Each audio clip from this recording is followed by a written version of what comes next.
This is Macro Horizons, episode 276, On T for N.F.P, presented by BMO Capital Markets. I'm your host, Ian Lyngen, here with Ben Jeffery and Vail Hartman to bring you our thoughts from the trading desk for the upcoming week of June 3rd. And with T+1 settlement now in place for equities and corporates, we'd like to welcome other market participants into the reality that has long been in place for treasuries. Early start times, real deadlines, and no long lunches. Like they say, there's no time for fun when you're T+1.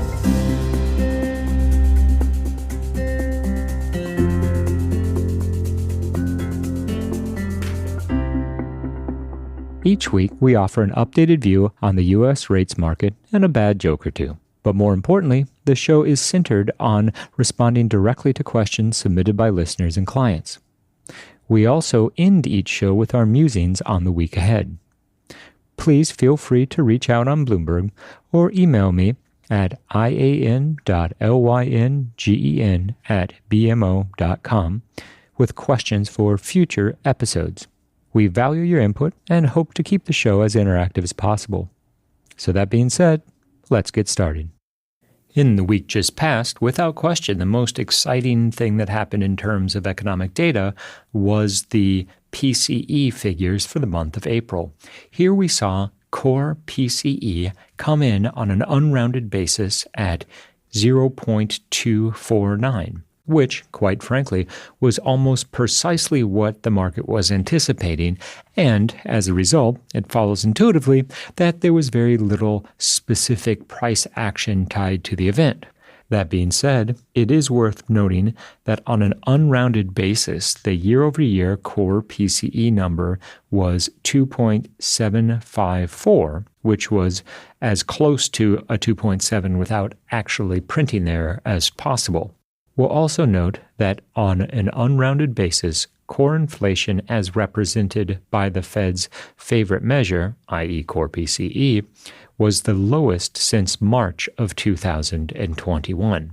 Now, there was nothing within the details on the inflation side to suggest that the Fed would have any urgency to bring forward rate cut expectations. However, it does reinforce the notion that for all intents and purposes, a rate hike remains off the table. One of the surprises within the PCE series was the disappointing real consumption figures that came in at negative 0.1% on a month-over-month basis for April. Now, this is consistent with the disappointing retail sales figures that we've recently seen, and it also demonstrates some of the mounting headwinds for the consumer. Higher and increasing prices have defined the last 2 years for the U.S. economy.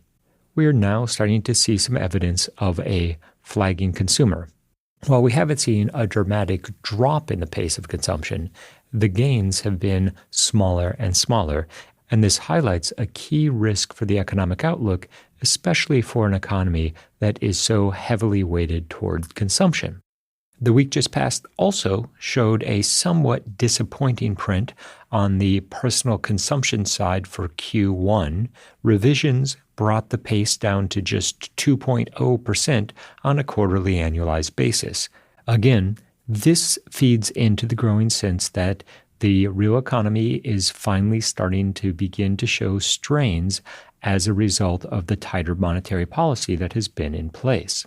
Now, it wasn't particularly surprising to see the net price action on the week was relatively subdued, although 10-year yields did back up above 461 for a moment before rallying back towards 450.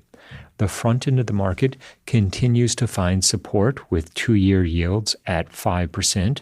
Anytime that the front end benchmark has backed up to 5% or anywhere close, frankly, there's a stabilizing bid that comes in. Now, we're certainly on board with the idea that 5-handle twos will not be sustainable in an environment where Fed hikes are truly off the table, which is precisely where we believe the market is at the moment. So it's with that backdrop that we continue to see a period of range trading consolidation until Friday's payrolls figures. The Treasury market is heading into the pre-FOMC radio silence period, with an understanding that policymakers largely believe inflation isn't reaccelerating as a result of April's relatively moderate pace of consumer price gains in the wake of Q1. While the recent trajectory was encouraging, 1 month of better data has not changed the fact that policymakers are insufficiently convinced that inflation is on a sustainable path to 2% to seriously consider lowering policy rates. A number of talking Feds have kept the market focused on the 3 and 6 month annualized rates of core PCE by acknowledging that inflation doesn't need to be at 2% to continue cutting rates.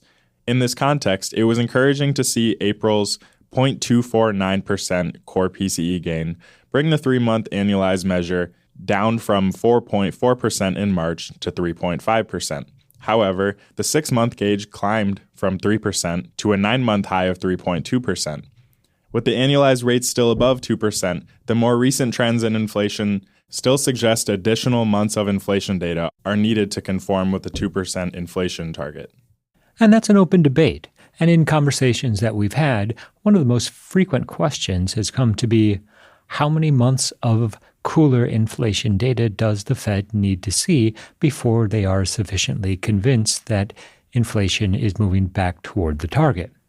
There's no obvious answer, although it goes without saying that it's more than 2 months and less than 6. There is also the consideration of how the employment market performs in the background. If we have a spike in the unemployment rate and a drop in non-farm payrolls or a significant underperformance, the Fed could take as little as 2 months' worth of cooler inflation data to justify cutting rates. On the flip side, as long as the employment market continues to demonstrate the amount of resilience we've already seen, then the Fed has plenty of runway to make sure that inflation is sufficiently anchored. This leaves the focus on the combination of May's employment report and May's CPI data, as well as the updated dot plot. By the time Powell is done with his press conference on the 12th of June, the market will have a much better understanding of whether or not the Fed intends to cut rates in September and December, or simply in December. Perhaps what's more important for monetary policymakers to communicate to the market at this moment isn't necessarily the departure point for rate cuts, although we're cognizant that that is the driving force in the 2-year sector at the moment, but instead whether the market should be prepared for a series of rate cuts, let's call it at 25 basis points per quarter until rates are back to neutral, or simply a truncated series of 3 or 4 rate cuts that lessens the degree of tightening currently in place. And now that we have April's core PCE data, to circle back to something you highlighted, Ian, it's not necessarily the case that the only justification the Fed needs to cut rates is continued disinflation and maintaining the progress that we've seen already in bringing consumer prices lower. And that's a function of what you touched on, Vail, in that core inflation is still so far above the 2% target that holding all else equal, there's not a compelling reason for the Fed to begin cutting solely as a function of softening inflation. Instead, we've reached the point in the cycle where the catalyst for rate cuts and the Fed's focus is increasingly shifting toward the labor market and the general strength of the consumer. Obviously, payrolls are the data highlight of the upcoming week. But remember, we got softer personal spending data, April's retail sales figures were notably weak, and last month's jobs report was lackluster as well. And so given that the trajectory of the inflation data has cemented the idea that another rate hike is currently off the table, it's going to be up to some more material softening in terms of the labor market data to justify a rate cut. Now, given the departure point of an unemployment rate that is still very, very low, does that justify a cut in September? I think there's a lot of labor market data to be revealed between now and then before having a truly high conviction take on that particular meeting. But nonetheless, we've started to see enough of an inflection in some of the more important economic indicators that a rate cut at some point this year should still be a reasonable base case. It is for us, and for now, it is for the Fed. We also heard from Bostic in the week just past, and he has historically been one of the more hawkish voters on the FOMC. Even his base case includes a Q4 rate cut. So if in fact the hawks are openly discussing a rate cut, the assumption then should be that 2 rate cuts is part of the broader discussion on the committee. It's also notable that market conversations around a September rate cut being off the table simply because of the proximity to the election have lessened significantly. Generally speaking, market participants are viewing the fact that the Fed has started the discussion already about normalizing rates really does sufficiently separate it from the presidential election process, at least enough to give the committee the flexibility to cut in September if, as you point out, Ben, we do have enough data to justify the move. And on the hawkish end of the continuum, while the Fed's baseline for the next rate move appears to be downward, it is notable that some of the hawks have acknowledged a non-zero probability of a rate hike. Specifically, this week we heard from Minneapolis Fed President Kashkari, who said that he doesn't think anybody has totally taken rate increases off the table. And he went on to say that the odds of the committee raising rates are quite low, but he doesn't want to take anything off the table. Kashkari's low odds comment resonates with Powell's comment at the post-FOMC press conference that a rate hike moving forward is unlikely.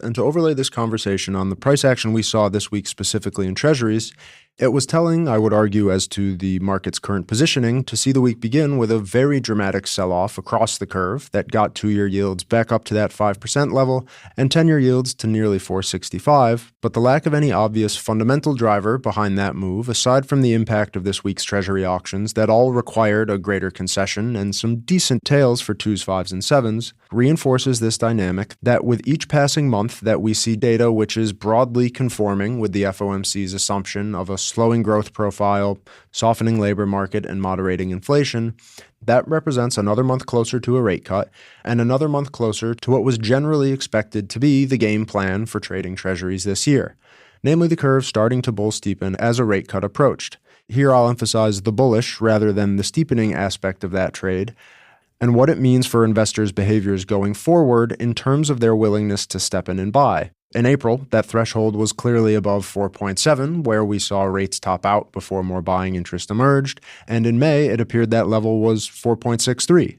So now that the market has successfully made it through another month of 2024, where everything is starting to go more according to plan, that means that going forward, for those investors that were first waiting for 5% 10-year yields to re-engage long positions, and then missed the sell-off, and then were waiting for 4.9% 10-year yields, and then missed that opportunity again, presumably the eagerness to buy dips over the balance of this year is going to be greater, barring a material surprise in terms of the economic data or something shockingly new from the Fed in terms of a reaction function to where the economy currently stands. So that means that a 475 buy target is probably now more likely to be a 465 or 470 buy target, and in the event the May payrolls report shows any more signs of a deteriorating labor market situation, it's reasonable to assume those buy targets are going to be dropped to lower yields once again, if not viewed as a green light to capture rates that are still very elevated in any historical context over the last 20 years. And it's interesting that on the flip side, we haven't seen a corresponding decrease in sell targets. We have seen a market that's become comfortable with allowing 10-year yields to dip below 450, but not significantly. We haven't retested 425 in a while, and instead what we've seen is a narrowing of the range with the upper bound for rates moving lower and lower and lower. Traditionally, this has been a setup for a more significant breakout. In this case, it would be a breakout in favor of lower rates. And as we think about potential fundamental triggers, they're obvious. The economic data, the Fed, and of course the performance of risk assets, which have managed a remarkably good run so far in 2024. And on the topic of risk asset performance, stocks specifically, we saw a buyback of another variety this week for the first time from the Treasury Department as the first buyback operation, which was announced at the May refunding announcement, took place with relatively little fanfare in the very front end of the curve out to the 2-year sector as Yellen retired $2 billion worth of less liquid securities. As the details of the buyback program were formed and the mechanics of it were discussed, it was interesting to see, in the first operation at least, that the vast majority of the buying took place not in the cheapest bonds in the sector, as one would assume would be the case had it been a QE operation, but instead it was one of the richer securities that the Treasury Department stepped up and purchased during their first foray into liquidity support. And we see little reason that this will change at the weekly operations going forward, spread across various tenors, given that in terms of liquidity support, liquidity can be found for those looking to buy cheap bonds. It's finding someone to buy the rich bonds that is the challenging part. Clearly something that the Treasury Department has recognized, and something to keep in mind as we watch the results of the buyback program going forward. So the takeaway from Yellen's program is that the rich get cheaper and the cheap get richer. Yeah, something like that. In the week ahead, the Treasury market's focus will be, appropriately, on the May non-farm payrolls figures. Headline expectations are for 180,000 jobs to have been created in the month of May, with the unemployment rate at 3.9%. We'll be watching very closely the average hourly earnings figures, which are seen printing at 0.3. Certainly not flat or negative, but well off of the peaks seen during the pandemic. In the run-up to the jobs report, we'll have the typical anecdotes. The JOLTS data, which is for April, but nonetheless the Fed's focus on the quits rate in particular, will leave Tuesday morning's JOLTS release as a tradable event, to be sure. We also have ADP on Wednesday morning, Challenger Thursday morning, as well as Thursday morning's initial jobless claims release. In addition, investors will benefit from the two ISM reports. Monday sees manufacturing, which is expected to print slightly below 50, and Wednesday sees services, which is anticipated to come in at 50.5.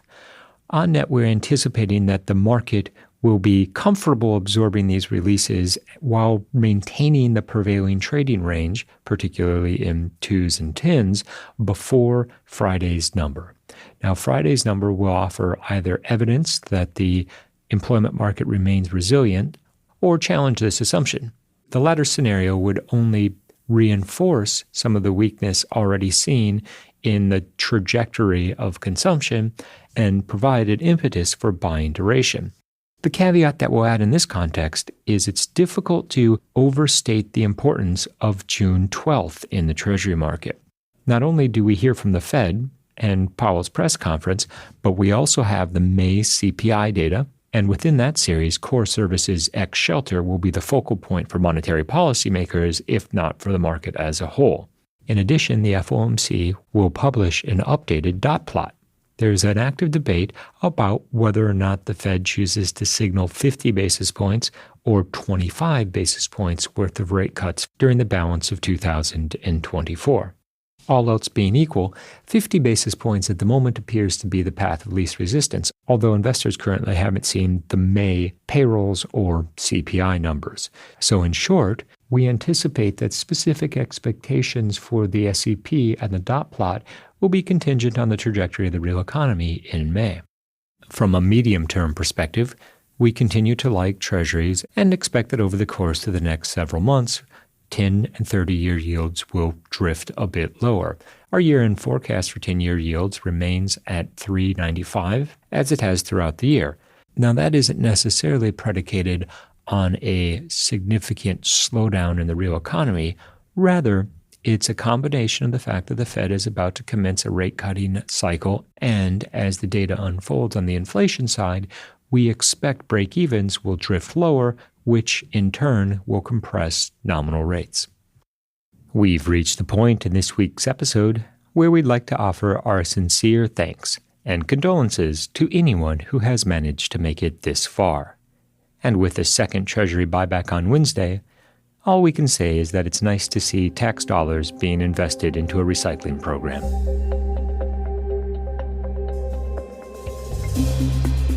Thanks for listening to Macro Horizons. Please visit us at bmocm.com/Macro Horizons. As we aspire to keep our strategy effort as interactive as possible, we'd love to hear what you thought of today's episode. So please email me directly with any feedback at ian.lyngen@bmo.com. You can listen to this show and subscribe on Apple Podcasts or your favorite podcast provider. This show and resources are supported by our team here at BMO, including the FIC Macro Strategy Group and BMO's marketing team. This show has been produced and edited by Puddle Creative. The views expressed here are those of the participants and not those of BMO Capital Markets, its affiliates, or subsidiaries. For full legal disclosure, visit bmocm.com/macrohorizons/legal.